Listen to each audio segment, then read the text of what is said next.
अगर आप ice game को अच्छी तरीके से कर लेते हैं ना, तो आपको आइडिया हो जाएगा कि आपकी डिलीवरी नॉर्मल होने वाली है या सिजेरियन होने वाली है। तो आइस गेम क्या है, इसके बारे में हम वीडियो के लास्ट में बात करेंगे। उसमें मैं आपको अच्छी तरीके से समझाऊंगी कि किस तरीके से आइस गेम करना है, और जिससे कि आपको आइडिया होगा कि आप वो पेन बेयर कर सकती हैं या नहीं कर सकती हैं।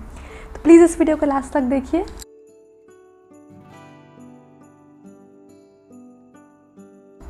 नमस्ते दोस्तों, मेरा नाम है जिज्ञासा और आपका स्वागत है मेरे चैनल पर। तो सबसे पहले तो थैंक यू सो मच, हम लोगों ने 1K सब्सक्राइबर्स कंप्लीट कर लिए हैं। तो each and every subscribers, thank you so much, दिल से शुक्रिया आप सबका। मैंने एक वीडियो शेयर किया था जिसमें कि मैंने अपना एक्सपीरियंस शेयर किया है अपनी नॉर्मल डिलीवरी का। उसको प्लीज़ आप जाकर चेक कीजिए, उस पर 31K प्लस व्यूज़ आ चुके हैं। तो थैंक यू सो मच उसके लिए भी। तो आज हम बात करेंगे कि किस तरीके से आप नॉर्मल डिलीवरी के लिए ट्राई कर सकते हैं। कुछ टिप्स के बारे में हम बात करेंगे, क्योंकि मेरी भी डिलीवरी नॉर्मल हुई है। विदिन 2 आवर्स मुझे पेन स्टार्ट हुआ और डिलीवरी हो गई। तो मैंने कौन कौन सी चीज़ें अप्लाई की जिसकी वजह से मुझे इतनी हेल्प मिली, आज हम उसके बारे में बात करते हैं। तो सबसे पहले आपको बेनिफिट्स पता होने चाहिए कि इसके कितने सारे बेनिफिट्स हैं, क्योंकि बहुत से लोग आजकल ऑप्ट करते हैं खुद से सिजेरियन का। तो इसके बेनिफिट्स इतने हैं। सबसे पहले जो बेनिफिट है वो आपके बेबी के लिए बेनिफिट है। तो जब आप नॉर्मल डिलीवरी के लिए अपने मसल्स को स्क्वीज़ करते हैं, जब आपको लेबर पेन होता है, उस टाइम के आपके बेबी के जो लंग्स है उसमें फ्लूइड फिल हुआ होता है, वो भी बाहर निकल जाते हैं, जो कि बहुत बेनिफिट है।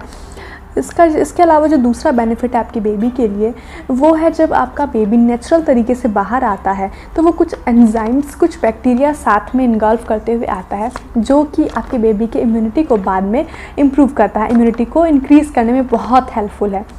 इसके अलावा भी कितने सारे बेनिफिट्स हैं, जैसे आपका हॉस्पिटल में स्टे बहुत शॉर्टर होगा। हो सकता है आप सेम डे आप डिस्चार्ज हो सकता है, या ज़्यादा से ज़्यादा आप अगले दिन डिस्चार्ज हो जाएंगे। इसके अलावा आपकी जो रिकवरी है वो बहुत फास्ट रिकवरी होती है कंपैरिजन टू सिजेरियन डिलीवरी के।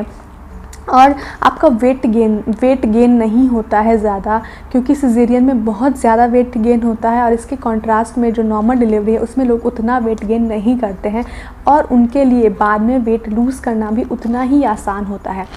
इसके अलावा आपके बिल्स एक्स्ट्रा नहीं आते हैं, क्योंकि सिजेरियन में काफ़ी ज़्यादा बिल्स आ जाते हैं हॉस्पिटल के। अगर आप नॉर्मल डिलीवरी करते हैं तो आपके बिल्स उतने नहीं आएंगे। तो ये छोटे मोटे बेनिफिट्स हैं जो कि बहुत हेल्पफुल होते हैं, जिसको ज़्यादातर लोगों को पता होगा। तो अब हम बात करते हैं टिप्स की, कि ऐसी क्या क्या ऐसी चीज़ें हैं जो कि आप कर सकते हैं।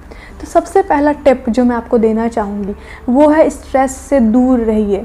इस दौरान स्पेशली जब आप 3rd ट्राइमेस्टर में आते हैं, बहुत सारे थॉट्स बार बार आपके माइंड में आते हैं बेबी को लेकर, कि पता नहीं नॉर्मल डिलीवरी होगी या कितना पेन होगा, कैसे होगा, या आप में वो एबिलिटी है कि नहीं कि आप बेबी का टेक केयर कर सके। रैंडम थॉट्स आते हैं, एंजाइटी होती है। तो उन सबको मेंटेन करना बहुत ज़रूरी है। इसके लिए बहुत ज़रूरी है कि आप बुक्स पढ़ें।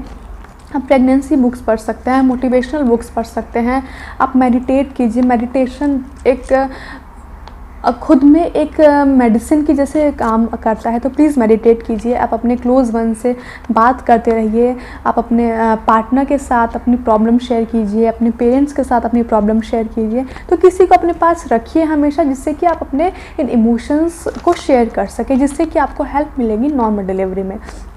जो दूसरा टिप है वो है, स्टे हाइड्रेटेड। पानी पीते रहिए, बहुत ज़रूरी है आपकी बॉडी को हाइड्रेट रहना।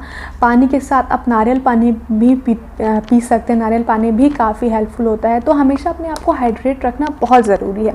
जो तीसरा टिप है वो है, एक अच्छा पॉस्चर मेंटेन करके रखना, गुड पॉस्चर मेंटेन करके रखना। क्योंकि जब आपका वेट बढ़ता है, आपके बेबी का वेट बढ़ता है धीरे धीरे, तो आपके बैक में पेन चालू हो जाता है और आप आगे की तरफ झुकने लग जाते हैं। आपके चलने में भी आप उसी तरीके से चलते हैं, जिससे कि आपका पॉस्चर चेंज हो जाता है, और बाद में डिलीवरी के टाइम में ये पॉस्चर, बैड पॉस्चर आपको कहीं ना कहीं इफ़ेक्ट कर सकता है नॉर्मल डिलीवरी में। तो प्लीज़ एक पॉस्चर मेंटेन करके रखिए। सीखिए कि किस तरीके से आपको बैठना है, चलना है, वॉक करना है, ये सब ज़रूरी है। तो ये एक टिप है। इसके अलावा बहुत इंपॉर्टेंट टिप ये है कि आपको एक्सेस वेट गेन नहीं करना है। ये बहुत ज़रूरी है, क्योंकि लोग इस चीज़ को अपना समझ नहीं पाते हैं। वो सोचते हैं कि 2 लोगों को खाना खाना चाहिए, 3 लोगों 3 लोगों का खाना खाना चाहिए और खूब सारा वो खाते हैं, जिसकी वजह से उनका वेट गेन होता है। और वेट गेन होने की वजह से ये एक बहुत बड़ा पॉइंट है जिससे कि सिजेरियन डिलीवरी होती है। तो प्लीज़ अपना वेट को मेंटेन रखिए, ज़्यादा वेट गेन ना होने दें। अच्छा, इसके अलावा आप ब्रीथिंग एक्सरसाइज कीजिए, क्योंकि जब आप नॉर्मल डिलीवरी के लिए ब्रीथिंग के लिए जाते हैं तो उस टाइम पर डॉक्टर आपको कहते हैं ब्रीथ करने के लिए प्रॉपरली। तो जब अगर आपको प्रैक्टिस होगी ब्रीथिंग एक्सरसाइज की तो आपको वहाँ प्रॉब्लम नहीं होगी और आप इजीली वो ब्रीथिंग एक्सरसाइज कर सकते हैं। तो प्लीज़ ब्रीथिंग एक्सरसाइज को कीजिए। आप इसको लेकर ट्यूटोरियल देख सकते हैं यूट्यूब पर, गूगल पर, प्लीज़ इसके बारे में गूगल कीजिए। उसके अलावा इम्पॉर्टेंट टिप जो है वो है yoga, walk, Kegel, squats, duck walk, ये सब एक्सरसाइज के फॉर्म्स है जिसको आपको ट्राई करना चाहिए। आप स्क्वाट्स कर सकते हैं। स्क्वाट्स लास्ट ट्राइमेस्टर में आप स्क्वाट्स कीजिए, बहुत हेल्पफुल मिलेगा। इसके अलावा आप डक वॉक कर सकते हैं, जिसमें आप सुमो स्क्वाट के फॉर्म में आकर फिर आप वॉक करते हैं। कीगल एक्सरसाइज कीजिए। कीगल एक्सरसाइज में आप अपने पेल्विक मसल्स को ऊपर की तरफ पुश करते हैं और फिर वापस नीचे लेकर आते हैं, जो कि हेल्प करता है आपको नॉर्मल डिलीवरी में एक्चुअली। तो ये सारी कुछ चीज़ें हैं जो कि आपको करनी पड़ेगी। वॉक, प्लीज़ वॉक ज़रूर कीजिए। मेरे लिए जो मुझे लगता है सबसे ज़्यादा हेल्पफुल वॉक रहा है, क्योंकि मैं डेली लगभग 30 मिनट वॉक मेरा होता था। तो प्लीज़ वॉक ज़रूर कीजिए। और इसके अलावा बहुत ज़रूरी है कि आप खुश रहिए, टेंशन ना कीजिए। तो ये सब हेल्पफुल रहेगा।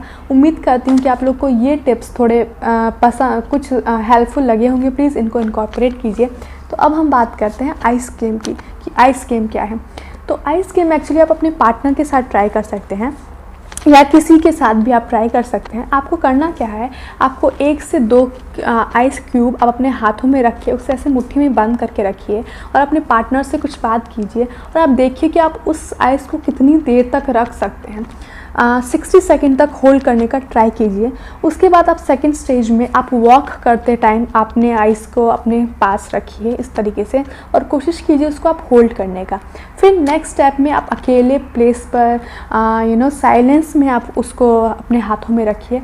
इससे आपको पता चलेगा कि आप में कितनी बेयरेबल पावर है, आप किस देर तक इसको बेयर कर सकते हैं। अगर आप कर सकते हैं तो वेल डन, आप इजीली आप नॉर्मल डिलीवरी का पेन बेयर कर लेंगे। अगर नहीं कर पा रहे हैं तो कोई प्रॉब्लम नहीं है, आप इन टिप्स को अप्लाई कीजिए और आपकी आई एम श्योर ये सब चीज़ों का आप ध्यान रखेंगे तो आपकी नॉर्मल डिलीवरी होगी। इसके अलावा आप एक अच्छे डॉक्टर को, अच्छे हॉस्पिटल को चूज़ कीजिए जिसके कि रिकॉर्ड हो हायर नॉर्मल डिलीवरी का, क्योंकि आजकल कुछ हॉस्पिटल्स ऐसे हैं जो कि सिर्फ चार्ज लेने की वजह से जानकर सिजेरियन ऑप्शन देते हैं, सिजेरियन करते हैं। तो प्लीज़ ये सब को ध्यान में रखकर अपने डॉक्टर को चूज़ कीजिए, क्योंकि कई बार ऐसा होता है कि सब कुछ नॉर्मल होने के बाद भी सिजेरियन करना पड़ता है। तो ये सब चीज़ें हैं जो आई होप आप लोग ध्यान में रखेंगे और रखते भी होंगे। तो उम्मीद करती हूँ आप लोग को आज का वीडियो पसंद आया हो। अगर पसंद आया तो प्लीज़ लाइक करो और subscribe to the channel. Thank you so much. Bye bye. Stay home, stay safe.